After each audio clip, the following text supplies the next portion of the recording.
Jake Morrison walked into the mess hall at exactly 0700 hours, just like he had done every morning for the past 8 months. His boots made soft clicking sounds on the metal floor as he moved toward the corner table that had become his regular spot. The table sat near the large viewing window that showed the endless darkness of space, broken only by the gentle blue glow of the Nexus Gateway in the distance. The mess hall buzzed with quiet activity as alien crew members gathered in their usual groups. Jake picked up a standard human ration pack from the food dispenser and made his way to his lonely corner. He sat down and opened the pack, revealing the same bland protein bars and vitamin supplements he ate every day. At the table closest to the food dispenser's 6 Zilithians sat together in perfect silence. Their bodies looked like living crystals, tall and angular, with surfaces that caught and reflected the overhead lights. They did not eat in the way Jake understood eating. Instead, they placed their hands on special energy plates that fed them. Through some process Jake had never fully understood. When they communicated, their crystal bodies made soft, musical sounds that the universal translator could barely interpret. Jake watched them for a moment, remembering his first week on the station when he had tried to join their table. The Zilithians had been polite but distant. They answered his questions with short, formal responses and made no effort to include him in their harmonic conversations. After a few awkward attempts, Jake had given up and found his corner table across the mess hall. A group of Corvins sat around a large circular table, sharing their meal in what looked like a ritual. The Corvan reminded Jake of massive bears, but with thick gray fur and intelligent amber eyes. They were easily twice the size of any human, with powerful arms and deep voices that rumbled when they spoke. Their culture centered around community and shared experiences, and Jake had learned that eating alone was considered almost shameful in their society. Jake had approached the Corvin table once, during his second week on the station. Commander Vextai, the station leader, had welcomed him warmly and explained their feeding customs. But Jake quickly realized he could not participate properly. The Corvans shared food from common bowls, each member taking only what they needed and leaving the rest for others. Their meal was as much about social bonding as nutrition, filled with storytelling and group discussions about their home planet. Jake had felt completely out of place, unable to follow their complex social rules and struggling to understand their cultural references. After that single meal, he had quietly returned to eating alone, and the Corvan had not invited him back. They were not cruel or unfriendly, but they seemed to understand that Jake did not fit into their world, the third major group in the mess hall consisted of Thrix workers. The insect-like aliens moved in perfect coordination, their 6 limbs working together as they shared liquid nutrients from communal feeding tubes. They never spoke aloud, communicating instead through chemical signals that Jake could not detect. Their unity was beautiful but alien in a way that made Jake feel even more isolated. Jake had tried to study their behavior during his first month, hoping to find some way to connect with them. But the Thrix operated like parts of a single organism, anticipating each other's needs and actions without any visible communication. When Jake had attempted to help them with a task, his presence had actually disrupted their efficiency. They had politely asked him to step aside, and Jake had understood that his individual human nature was incompatible with their collective way of being. As Jake ate his protein bar, he reviewed the datapad that showed the daily readings from the Nexus Gateway. The massive structure hung in space like a ring of pure energy, crackling with forces that could tear apart reality itself. For over 30 years, the Gateway had provided a stable shortcut between their galaxy and the distant Andromeda system, allowing trade and communication across impossible distances. Jake's job was to monitor the Gateway's quantum fluctuations and ensure its stability. The work required an understanding of advanced physics that few beings in the galaxy possessed, which was why the Federation had assigned a human to this position. Humans had developed quantum mechanics in a way that other species found impressive, even if they considered human culture primitive in other areas. The irony was not lost on Jake. He was here because humanity's scientific Achievements had earned respect throughout the galaxy, but he spent every day feeling like an outsider who could not connect with anyone around him.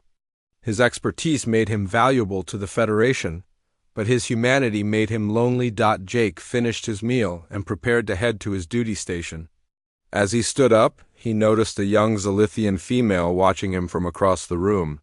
Her crystal body glowed with soft purple hues, indicating curiosity in their species.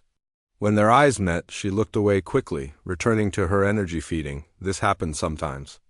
Individual aliens would show interest in the lone human, but cultural barriers always prevented real connection. Jake had learned not to hope for too much from these moments. The universal translator could handle language differences, but it could not bridge the gap between completely different ways of thinking and being. Jake walked through the corridors of Orbital Station Alpha 7, passing groups of aliens working together on various tasks. The station was a marvel of cooperative engineering, with technology from 12 different species integrated into a single functional structure. Every species had contributed their unique strengths to create something greater than any of them could build alone. Except for Jake, he was not part of any group, not contributing to the social fabric that held the station together. He was a specialist, brought in to handle one specific task that happened to be important. But importance was not the same as belonging, and Jake felt the difference every day. As he reached his duty station, Jake settled into his chair and began his daily routine of checking the gateway's status. The readings were normal, showing the same stable patterns they had displayed for months. The gateway hummed with contained energy, its blue glow steady and reassuring. Jake wondered if his presence here was really necessary.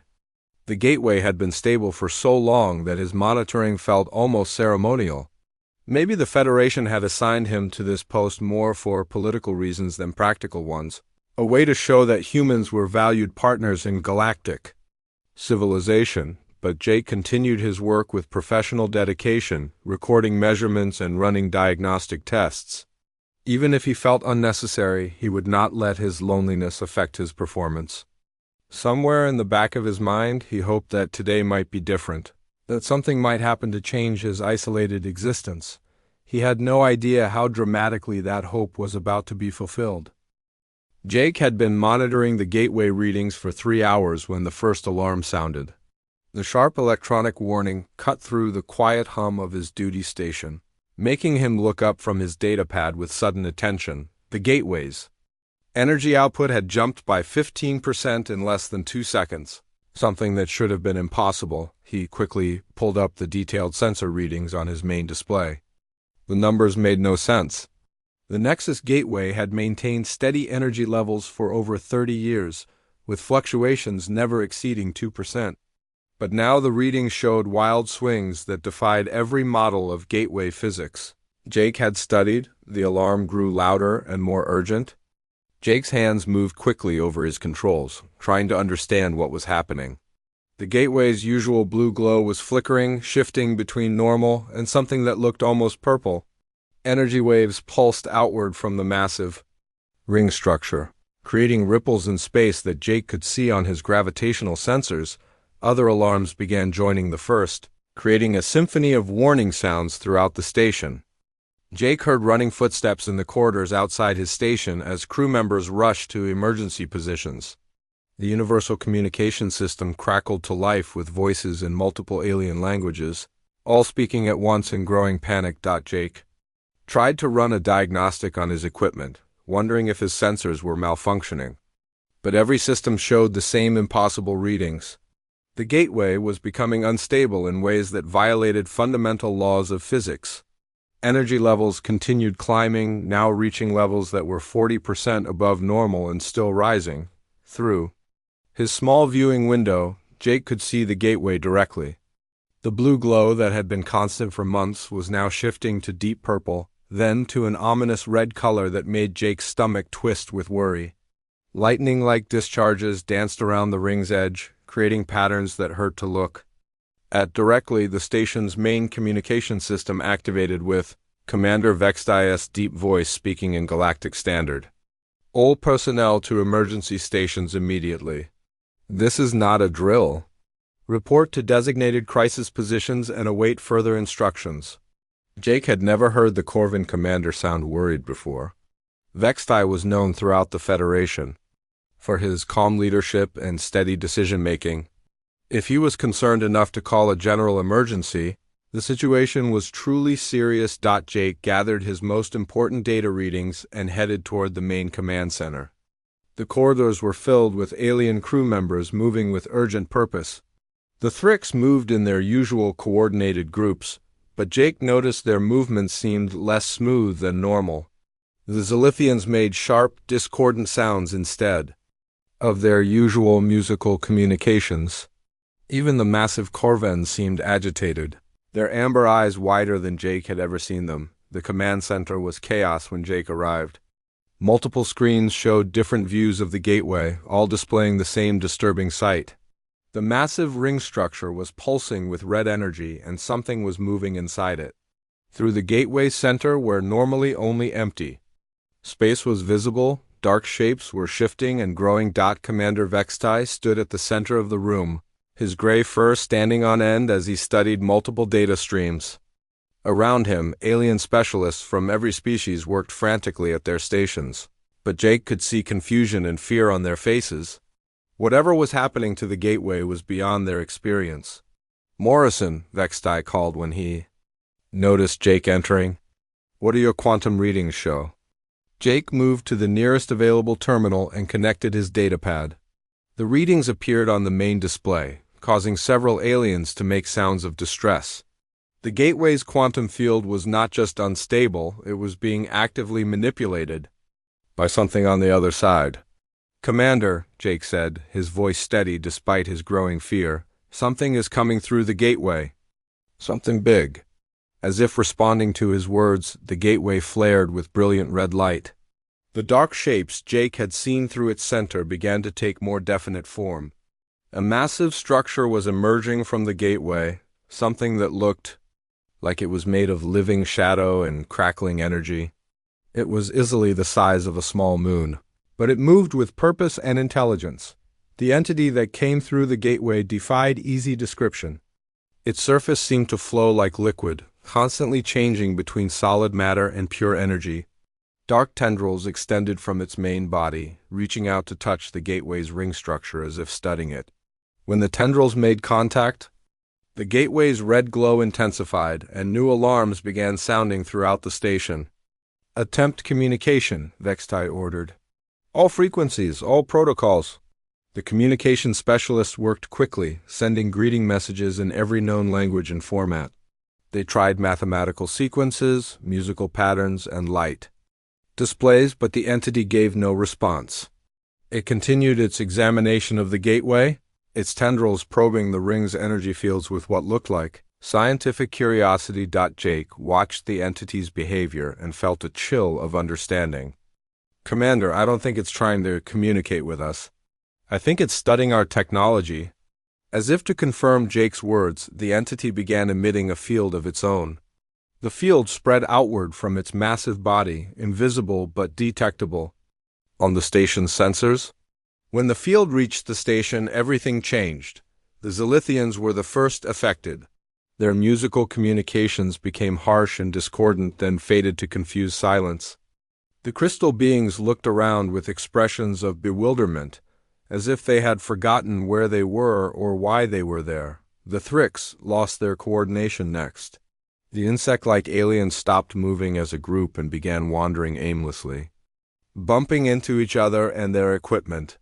Their perfect unity was broken, leaving them as confused individuals who could not remember how to work together. The Corvan, including Commander Vextai, began showing signs of mental confusion.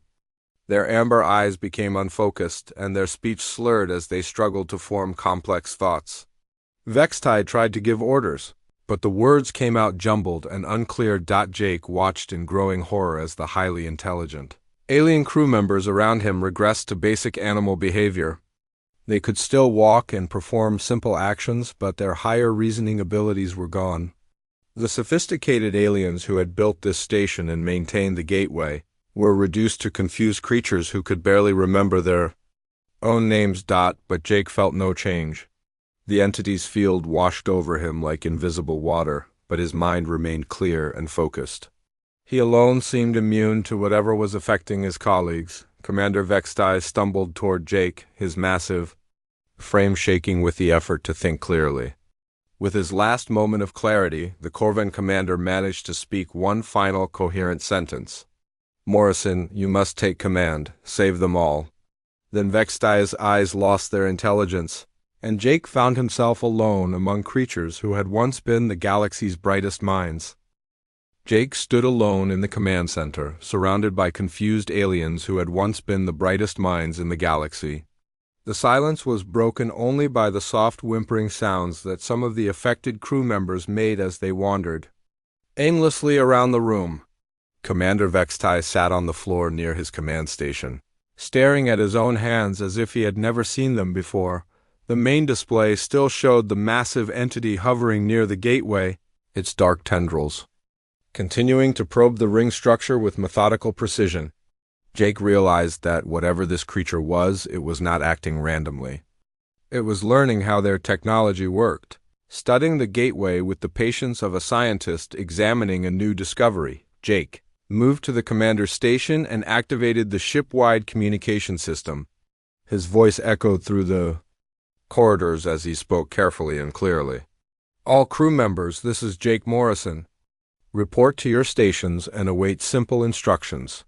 Do not attempt complex tasks." He knew the affected aliens could still understand basic commands, even if they could not engage in complex reasoning. Jake had noticed that they responded to direct orders and could perform simple actions when guided properly. The key was keeping everything basic and clear. Jake began examining the sensor data more carefully, trying to understand why he remained unaffected while every other intelligent being on the station had been mentally compromised. He pulled up biological scans of the different species and compared them to human brain patterns. Looking for clues, the answer became clear as Jake studied the neural pathway diagrams. Every alien species in the Federation had developed highly organized brain structures that were perfectly suited to their specific abilities. The Zilithians had specialized neural networks for harmonic communication. The Corvan had brain regions dedicated to community consciousness and social bonding.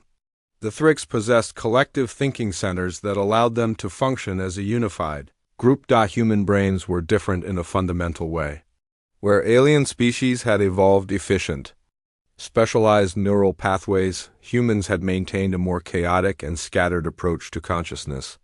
Human thoughts jumped between different areas of the brain, in patterns that other species often found confusing and primitive, but this mental chaos that made humans seem less advanced was actually protecting Jake from the entity's influence. The creature's field seemed designed to target organized, efficient thought patterns. It could disrupt the clean neural pathways of advanced alien civilizations, but human consciousness operated on too many different levels simultaneously for the field to affect it completely. Jake realized that humanity's supposedly primitive brain structure was actually a form of natural defense against this type of mental attack. The same scattered thinking that made humans seem disorganized compared to aliens was now the only thing standing between the galaxy and whatever threat this entity represented. With this understanding, Jake began to analyze the entity's behavior more systematically.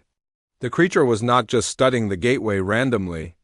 It was mapping the quantum field generators, learning how the Federation had created a stable wormhole connection between galaxies. Each probe sent by the entity gathered specific information about different aspects of the technology. Jake felt a chill of realization. The entity was not exploring or communicating. It was conducting reconnaissance for an invasion. If it successfully mapped the gateway's construction, it could either destroy the connection to trap the Federation in their home galaxy, or worse, it could replicate the technology to create multiple gateways for a massive assault. Looking at the sensor readings, Jake saw that the entity was approximately 60% finished with its examination of the gateway. At its current rate of study, it would complete its analysis within 6 hours. Once it had all the information it needed, Jake was certain it would either return to its home galaxy with invasion plans or begin the attack immediately. Jake tried to access the emergency protocols for shutting down the gateway, but the system required authorization from at least 3 senior officers. Commander Vextai was supposed to provide the primary authorization code, but the Corven leader could barely remember his own name, let alone complex security procedures. Jake looked around the command center at the affected crew members. They moved slowly and aimlessly, their advanced minds reduced to basic animal instincts. But Jake noticed that they still retained their physical abilities and could follow simple directions. The Corven were still strong, the Thrix still maintained their natural coordination, and the Zilithians could still withstand environmental hazards that would kill most other species. An idea began forming in Jake's mind. He could not restore their intelligence, but he could use their natural abilities to help him fight back against the entity. If he could organize them properly and give them simple tasks that matched their physical capabilities, he might be able to accomplish what seemed impossible for one person alone. Jake started with the Thrix workers near the communication station. He approached them slowly and spoke in clear, simple words. "Follow me. Help carry equipment." The insect-like aliens looked at him with confused eyes, but they began moving when he gestured for them to come along. Jake led them to a storage area, where emergency equipment was kept. He pointed to portable power cells in demonstration how to lift them safely. "Carry these. Follow me." The Thrix could not coordinate as a perfect group anymore, but their individual strength and dexterity were unchanged. They picked up the equipment and waited for further instructions. Next, Jake approached the Zilithians who were standing near the environmental controls. Their crystal bodies were naturally resistant to radiation and energy fields that would be dangerous for other species. "Come with me," Jake said, keeping his words simple. "Help with dangerous work." The crystal beings followed him without question, their natural trust and authority still intact despite their mental confusion. Finally, Jake went to Commander Vextai and the other Corven crew members. The massive, bear-like aliens retained their incredible physical strength even in their confused state. "Help move heavy things," Jake told them, demonstrating by trying to lift a piece of equipment that was too heavy for him alone. Vextai and his people immediately understood and began helping. Jake realized he was doing something that no one in Federation history had ever attempted. He was organizing multiple alien species to work together while they were mentally compromised. Using their natural abilities in coordination with his own clear thinking. It was like conducting an orchestra where only the conductor could read music, but the musicians still knew how to play their instruments. The entity outside continued its methodical study of the gateway, unaware that the lone human it had failed to affect was organizing a desperate resistance. Jake knew he had limited time to develop a plan that could save not just the station, but potentially the entire galaxy from invasion. As he watched his impaired alien colleagues working together under his direction, Jake felt something he had not experienced since arriving at the station. For the first time in 8 months, he was not alone. Jake had been working with his impaired crew for 6 hours when he realized that shutting down the gateway through normal procedures was impossible. The authorization codes required 3 different species to input their commands simultaneously. But none of the affected aliens could remember complex sequences anymore. Jake needed a different approach, one that was far more dangerous than anything the Federation had ever attempted. He studied the station's technical manuals, while his alien helpers continued their simple tasks around him. The Thrix carried equipment between stations with their natural coordination, even though they could no longer think as a collective group. The Corvan used their massive strength to move heavy machinery, following Jake's basic gestures and simple commands. The Zilithians worked in areas with dangerous radiation levels, their crystal bodies providing natural protection that would keep other species safe. Jake discovered that the station's main power core could theoretically be overloaded to create an energy surge powerful enough to destroy the gateway. The explosion would close the wormhole permanently, preventing any invasion from the entity's home galaxy. But the process would also destroy the station and everyone on it, making it truly a last resort option. The technical requirements for the overload were staggering. Jake would need to reroute power from 12 different systems, synchronize the timing of 6 separate overload sequences, and manually override safety protocols at multiple locations throughout the station. Under normal circumstances, it would require a team of specialists working in perfect coordination for several days, but Jake did not have days, and he did not have specialists. The entity outside had completed nearly 80% of its analysis of the gateway, and Jake could see new activity in the space beyond the wormhole. Dark shapes were moving in the distance, suggesting that more entities were preparing to come through once the first one finished its reconnaissance mission. Jake began planning the most complex solo operation in Federation history. He would use his mentally impaired alien colleagues as extensions of himself, giving them specific tasks that matched their natural abilities while he coordinated the overall effort. It would require precise timing and constant communication, but Jake believed it was their only chance. He started by mapping out the station's power grid and identifying the critical control points. Each major system had manual override switches, located in different sections of the station. Jake would need to visit each location personally to input the proper commands, but he could have his alien helpers prepare the equipment and clear the pathways beforehand. Jake gathered his mixed group of Thrix, Corvan, and Zilithian crew members in the main corridor. He spoke slowly and clearly, using simple words and basic gestures to explain what he needed. We work together. Follow my instructions, help save everyone. The affected aliens looked at him with confused but trusting expressions. They could not understand the complex situation, but they recognized Jake's authority and his determination to protect them. Commander Vextai, despite his mental impairment, nodded when Jake spoke and made encouraging sounds that seemed to help the other. Corvan accept their new human leader. Jake divided his crew into teams based on their natural abilities. He sent the Thrix to gather tools and portable equipment from storage areas throughout the station. Their coordination was imperfect without their collective consciousness, but they still moved more efficiently than any other species when performing repetitive tasks. The Corvan team received assignments that required their impressive strength. Jake needed heavy blast doors opened, massive power conduits moved, and backup generators positioned at specific locations. The bear-like aliens followed his directions with enthusiasm, seeming to enjoy having clear physical tasks to perform.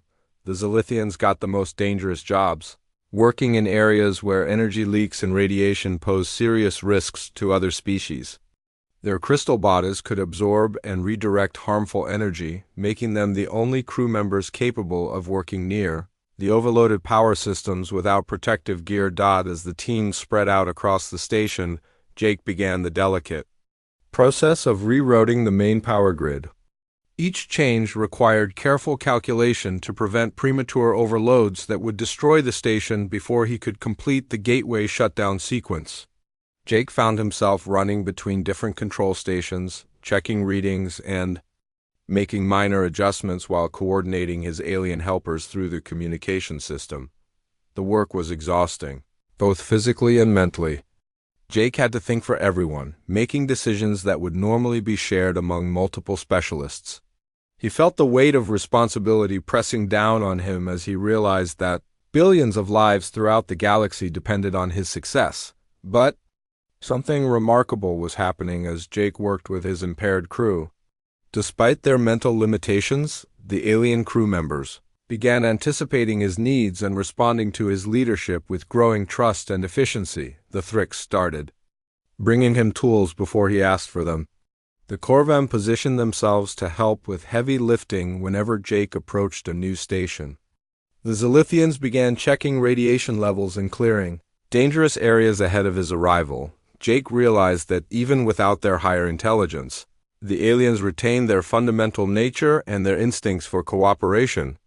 They might not understand the technical details of what they were doing, but they understood that their human colleague was trying to save them all, and they were determined to help however they could. The entity outside seemed to sense that something was happening on the station. Its probes began moving more quickly around the gateway, and Jake could see energy discharges that suggested the creature was trying to accelerate its analysis. Dark shapes continued gathering beyond the wormhole, and Jake estimated that he had less than 2 hours before the point of no return. Jake pushed his crew harder, asking them to work faster while maintaining the careful precision required for the power rerouting. The station began showing signs of strain as massive amounts of energy flowed through systems never designed for such loads. Lights flickered throughout the corridors, and occasional sparks flew from overloaded circuits. Commander Vextai appeared at Jake's side as he worked at a critical power junction. The Corven could not speak coherently anymore, but he stood guard over Jake's work area, his massive frame positioned to protect the human from any danger. Other alien crew members took similar protective positions, forming an instinctive defensive circle around their leader. Jake felt a strange mix of emotions as he worked. For 8 months, he had eaten alone and felt isolated from his alien colleagues. Now, in the middle of a galactic crisis with their minds compromised, he finally felt like part of a team. The aliens might not be able to engage in complex conversations or share their cultural knowledge, but they trusted him completely and were willing to risk everything to help him succeed. With 1 hour remaining before the entity completed its analysis, Jake began the final phase of his desperate plan. The real danger was about to begin. Jake reached the main power core with 30 minutes remaining before the entity completed its analysis of the gateway. The massive reactor hummed with contained energy at the heart of the station, its core temperature hot enough to melt most known materials. Warning lights flashed red throughout the chamber as Jake began the final sequence that would overload the entire system. His alien crew members had performed their tasks perfectly despite their mental limitations. The Thrix had positioned backup power cells at every critical junction. The Corvan had opened the heavy blast doors that Jake needed to access manually. The Zilithians had cleared radiation hazards from the pathways, allowing Jake to move quickly between control stations without protective gear that would slow him down. Jake's hands moved over the control panels with desperate speed, inputting the complex commands that would redirect the station's entire energy output through the power core. Each sequence had to be entered perfectly, with no room for error. One wrong number or mistimed activation would cause the core to explode immediately instead of building to the controlled overload Jake needed. Through the viewing windows, Jake could see the entity's dark tendrils moving more rapidly around the gateway. The creature had sensed the station's increasing energy output and was trying to complete its reconnaissance mission before whatever the humans were planning could interfere. More dark shapes were gathering beyond the wormhole, their forms barely visible but clearly waiting for their scout to finish its work. Jake activated the first overload sequence, watching as power levels throughout the station jumped to dangerous heights. Lights flickered and sparked in the corridors as electrical systems strained beyond their design limits. The station's hull began making groaning sounds as the metal framework expanded from the heat of overloaded circuits. Commander Vextai appeared beside Jake, the massive Corvin's amber eyes showing confusion but determination.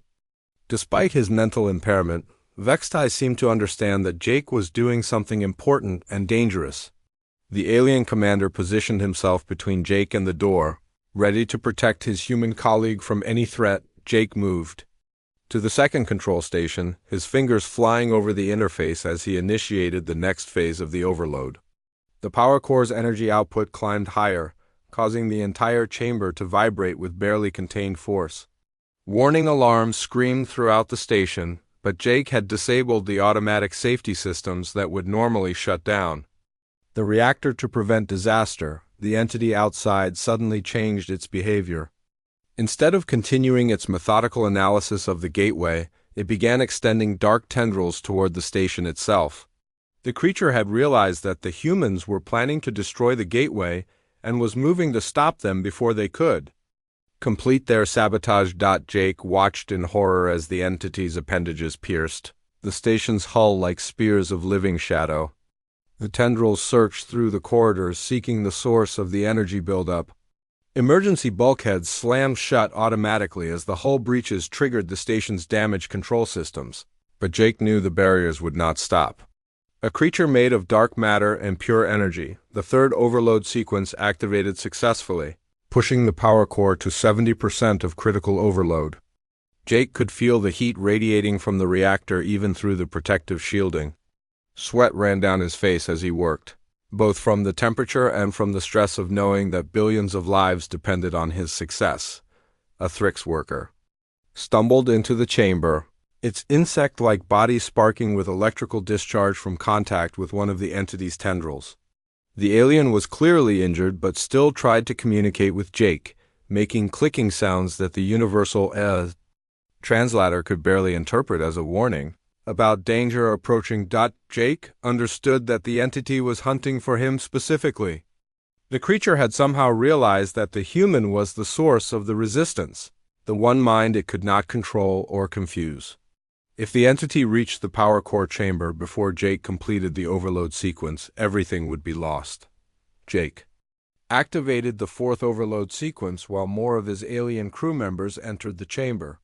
They formed a protective circle around the control stations, their confused minds unable to understand the technical details but their instincts telling them to defend their leader. Commander Vextai growled low in his throat, the sound echoing off the chamber walls as he sensed approaching danger. The station shook violently as the entity's tendrils tore through more bulkheads, getting closer to the power core with each passing minute. Jake could hear the screech of tearing metal and the hiss of escaping atmosphere as the creature carved its way through the station's interior. Emergency lighting cast eerie shadows throughout the chamber as main power flickered between normal and overload conditions. Jake reached the fifth control station with only minutes remaining before critical overload. His hands shook from exhaustion and stress, but he forced himself to maintain steady precision as he entered the penultimate sequence. The power core's energy output climbed to 90% of the level needed to destroy the gateway. Suddenly, a dark tendril burst through the chamber wall directly behind Jake. The appendage moved like a living whip, striking toward the human who had caused so much trouble for its reconnaissance mission. Jake dove aside, but he knew he could not avoid the creature's attack for long in the confined space of the power core chamber. Commander Vextai roared with primal fury and threw himself between Jake and the entity's tendril. The massive Carven wrapped his powerful arms around the dark appendage, his amber eyes blazing with protective instinct despite his mental confusion. The tendril writhed and sparked against Vextai's grip, but the alien commander held on. With desperate strength, more tendrils pierced the chamber walls as the entity focused its full attention on stopping the power overload. Jake's alien crew members fought back with whatever abilities they retained, their impaired minds unable to plan complex strategies, but their bodies still capable of brave action. Thrix workers swarmed over the dark appendages, their natural electrical fields disrupting the entity's energy patterns. Zilithians placed themselves in the path of the most dangerous attacks, their crystal bodies absorbing and redirecting harmful energy away from their human leader. Jake reached the final control station as his alien friends fought desperately around him. The power core was now at 95% of critical overload, just seconds away from the energy release that would destroy the gateway and prevent the invasion. But Jake faced a terrible choice that he had not anticipated. The final sequence required manual activation from inside the power core chamber. Jake could trigger the overload remotely from an emergency station, but the transmission might fail if the entity damaged the communication systems. To guarantee success, Jake would need to remain at the manual controls until the very last second, ensuring that the timing was perfect, but staying meant certain death when the core exploded. Jake looked around at his alien crew members, who were still fighting to protect him even though they barely understood what was happening. Commander Vextai continued wrestling with the entity's tendril, his massive frame shaking with the effort. The other aliens formed a desperate defensive line between Jake and the creature's other appendages, their trust in their human leader absolute despite their mental limitations. Jake realized that his choice was already made. These beings had accepted him as their protector and leader when their own minds failed them. They were willing to die to help him save the galaxy. And Jake could not abandon them by choosing the safer option that might fail. Jake placed his hand on the final activation control and looked one last time at the aliens who had become his true friends in the moment of greatest crisis. For 8 months, he had eaten alone and felt isolated from their advanced civilizations. Now, as he prepared to sacrifice himself to save billions of lives, Jake finally understood what it meant to belong to something greater than himself. The power core reached critical overload, and Jake pressed the manual activation control that would destroy the gateway and seal the invasion route forever.